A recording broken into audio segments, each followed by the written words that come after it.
আসসালামু আলাইকুম friends, welcome to my channel আশার আলো গার্ডেনিং।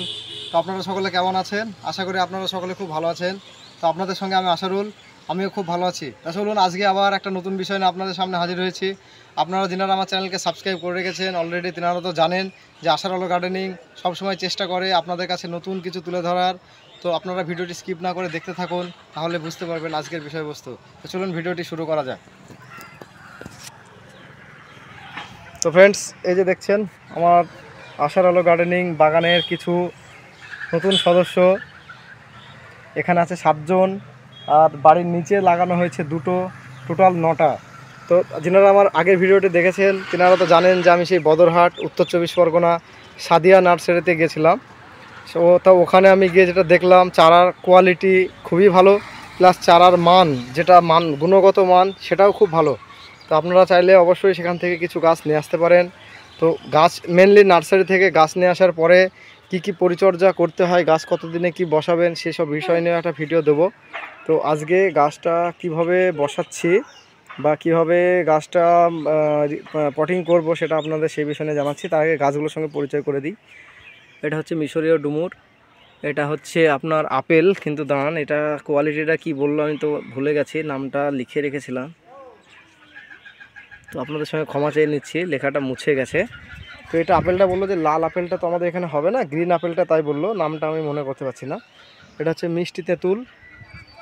আর এই যে দুটো দেখছেন, আমি চাই, আমি 3টে চারা নিয়ে এসেছিলাম। আমি চাই প্রত্যেকে ছাদ বাগানে যেন অন্তত হলে একটা করেও থাকুক, সেটা হচ্ছে কাটিমন আম।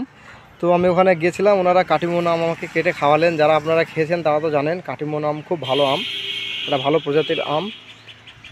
আর এদিকে একটা হচ্ছে আপনার থাই সাদা জাম। এটা আপনারা ইচ্ছা করলে লাগাতে পারেন, আমার আরেকটা কোয়ালিটিও আছে, তো তাহলে আমি আরেকটা নিয়ে আসলাম। আর এটা হচ্ছে ছাদ বাগানের একটা খুব উপযোগী গাছ, সেটা হচ্ছে ছাতকি কমলা। তো এদিকে এই যে দেখুন, ছাতকি কমলা আমার ফলন অলরেডি হয়ে আছে।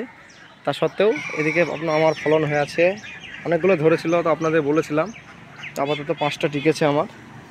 তো এই যে ছাতকি কমলা ছাদ বাগানের একটা খুব উপযোগী গাছ আমি মনে করি। তো সেই হিসাবে আপনাদের এই গাছগুলো আমি নিয়ে আসলাম। আর নিচে একটা বাড়িওয়ান মালটা, আর একটা আপনার ছিল ব্যানানা ম্যাঙ্গোটা নিচে লাগিয়ে দিয়েছি। তো ফ্রেন্ডস চলুন, আমি আম গাছ লাগাচ্ছি একটা, সেটা কীভাবে লাগাবো সেটা আপনাদের দেখিয়ে দিচ্ছি, আপনারা ভিডিওটির সঙ্গে থাকুন।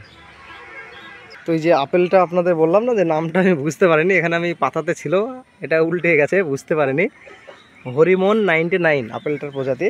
তো এখানে মফিজুলদার মামা ছিলেন, উনি বললেন যে এটা অবশ্যই ছাদ বাগানে লাগাতে পারো, কোনো টেনশন নেই, ফলন নিশ্চিন্তে হবে, ফলনের কোনো টেনশন নেই। তো হরিমন 99 হচ্ছে আপেলটার নাম। তো ফ্রেন্ডস আপনারা দেখুন, এই হচ্ছে আমার গাছ, কাটিমন আমের গাছ। এদিকে এটা যিনারা গ্রামগঞ্জে বাস করেন, আপনারা যারা শহরে থাকেন তেনারা অবশ্যই চিনবেন। এটা হচ্ছে একটা প্রাকৃতিক ভেষজ বা প্রকৃতির একটা ডাক্তার বলতে পারেন, সেটা হচ্ছে নিম গাছ। নিম আর তুলসীর গুণের তো শেষ নেই। তো আগেতে আমাদের তো যিনারা বয়স্ক মানুষ থাকতেন তিনারা বলতেন যে বাড়িতে নিম, বেল আর হচ্ছে তুলসী, এই 3টে গাছ যে বাড়িতে থাকবে সে বাড়িতে কিন্তু ডাক্তারবাবু প্রবেশ করতে পারবেন না। মানে এগুলো এতটাই উপকার, এর ফল থেকে শুরু করে পাতা, ছাল, কোনো কিছুই ফেলার নয়, টোটালটাই কাজে মানুষের উপকার করে। নিম হচ্ছে একটা প্রাকৃতিক ভেষজ উদ্ভিদ।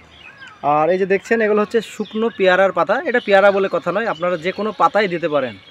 তো আজকে দেখুন যে সঠিক নিয়মে কিভাবে গাছ লাগাতে হয় সেই সিস্টেমটা আপনাদের আমি টোটালটাই দেখিয়ে দিচ্ছি, আপনারা সঙ্গে থাকুন।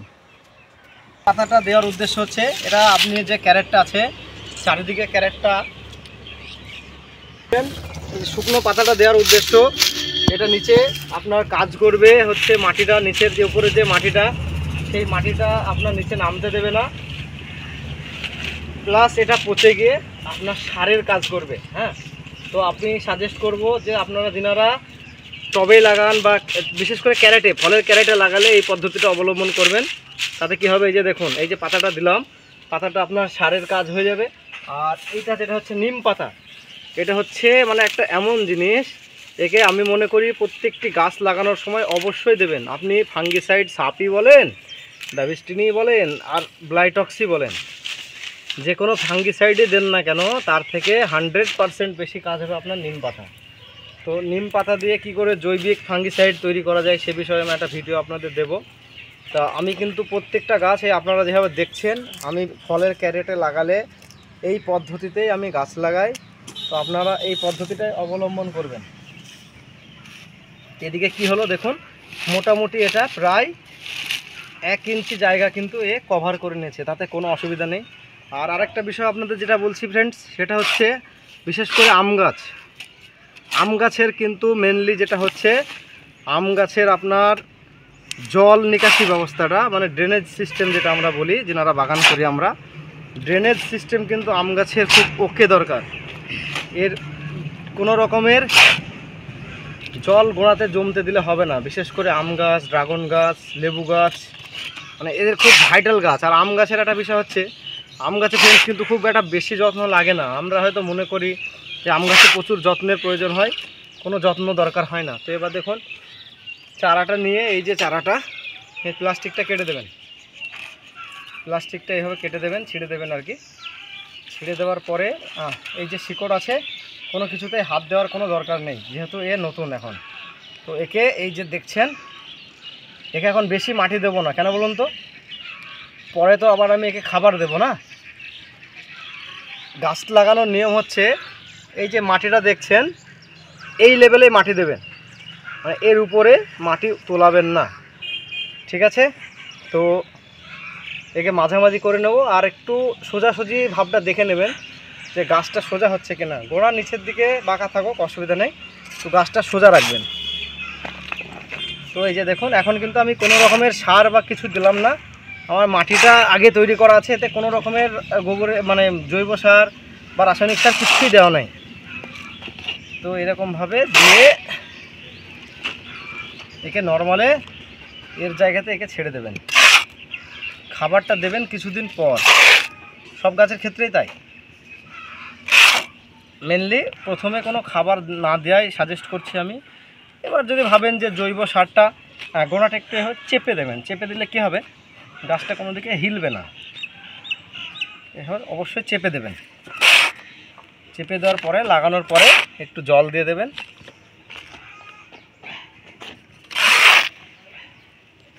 তো ফ্রেন্ডস, যে আপনারা দেখলেন সমগ্র বিষয়টা আপনাদের সঙ্গে আমি শেয়ার করলাম।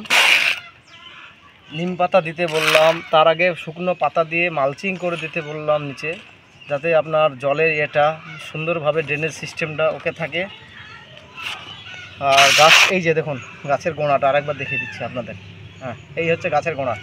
এই লেভেলের উপরে আমি আর মাটি দেব না, কারণ নেক্সট টাইম তো আমি একে তো আবার খাবার দেব না, তখন তো আস্তে আস্তে যেমন যেমন খাবার দেব তেমন তেমন এ উঁচু হতে থাকবে মাটিটা। আর আম গাছের মেনলি ব্যাপার হচ্ছে, আম গাছে মাটি মেনলি গার্ডেন সয়েল যেটা হয়, প্লেন মাটি যেটা আপনার, ওইটা দিলে বেশি কাজ হবে, মানে যেটা দোআঁশ মাটি বলে, বালি ভাবটা একটু থাকলে ভালো হয়।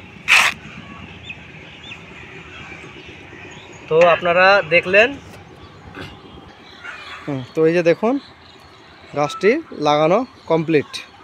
বেশি জল দেওয়ারও দরকার নেই, কোনো রকম ওনার মাটিটা ভেজার মতো এই যে আপনারা হলো হালকা পাতলা জল দিয়ে, বেশি জল দেওয়ার দরকার নেই। আমি 1 লিটার জল দিলাম অনলি, ব্যাস কমপ্লিট। ঠিক আছে, 1 লিটার জল দিয়ে এবার একটু দেখে নেবেন গাছটা ঠিকঠাকভাবে লেগেছে কিনা। দেখার পরে এই যে দেখুন, ওর পজিশনে খুব সুন্দরভাবে আছে। একে এইরকমভাবেই নর্মাল আপনি রেখে দেবেন। এবার যদি ভাবেন যে গাছটা একটু হেলার চান্স আছে, গোড়াতে একটা সাপোর্ট করে দিতে পারেন। তো আপনারা দেখুন, এই যে আপনাদের বোঝার সুবিধার্থে আমি দেখিয়ে দিচ্ছি, কিন্তু এটা গোড়া থেকে একটু দূরে নেবেন। কেন বলুন তো, গোড়াটা তো গাছের গোড়ায় মাটিটা আছে না, তো একে এরকম একটু সাপোর্ট দিয়ে হালকা বেঁধে দেবেন, তাতে কী হবে, গাছটা নড়বে না বাতাসে। ঠিক আছে, তো এই যে দেখুন, আমি একটা বাঁশের কাবারি দিয়ে, আমাদের এদিকে কাবারি বলে, এখন আপনাদের দেশের ভাষায় কি বলে বলতে পারবো না, এক এক রাজ্য বা দেশ যাই বলেন, আমরা তো নানা মানুষ, নানা ভাষা আমাদের, তো এক এক ভাষায় আলাদা আলাদা বলতে পারে। তো এই যে দেখুন, বেঁধে দেওয়ার পরে এটাকে একটু হাত দিয়ে একটু চেপে দিলাম, তাহলে কি হবে, গাছটা আমার আর নড়বে না। গাছের গোড়াটা একটু যদি ভাবেন এরকম একটু উঁচু রাখবো, সেটাও করে রাখতে পারেন, তাতে কোনো টেনশন নেই। তো আপনাদের টোটাল মেথডটা দেখিয়ে দিলাম, টোটাল মেথডটা কীভাবে গাছটা সুন্দরভাবে লাগাবেন, গাছ লাগানোর আগে কি করবেন। তো এই হচ্ছে ব্যাপার। তো ফ্রেন্ডস, ভিডিওটা একটু লম্বা হয়ে গেল, আপনারা স্কিপ না করে খুব ধৈর্য সহকারে দেখবেন, তাহলে এই আম গাছ বলে কথা নয়, টোটাল গাছ লাগানোর বিষয়টা আপনারা ছাদ বাগানে বিশেষ করে সমস্ত কিছু বুঝে যাবেন। তো যেনারা আমার চ্যানেলটা নতুন, তেনারা অবশ্যই তেনাদের কাছে একটা রিকোয়েস্ট, আমার চ্যানেলকে সাবস্ক্রাইব করে অল নোটিফিকেশান বেলটি অন করে রাখবেন, যাতে আমি কোনো ভিডিও দিলে খুব সহজে আপনারা পেয়ে যান। সেই সঙ্গে লাইক শেয়ার কমেন্ট করতে ভুলবেন না। আর দেশ ও বিদেশ থেকে যেনারা আমার চ্যানেলকে অলরেডি সাবস্ক্রাইব করে রেখেছেন, তেনাদেরকে অসংখ্য ধন্যবাদ আমার চ্যানেলের সঙ্গে জুড়ে থাকার জন্য। তো প্রত্যেক ভিডিও শেষে যেটা আপনাদের বলি সেটা আবারও বলছি, আপনারা সকলে ভালো থাকবেন, সুস্থ থাকবেন, সবুজের সঙ্গে থাকবেন, আশার আলো গার্ডেনিং চ্যানেলের সঙ্গে সদা সর্বদা জুড়ে থাকবেন। ধন্যবাদ।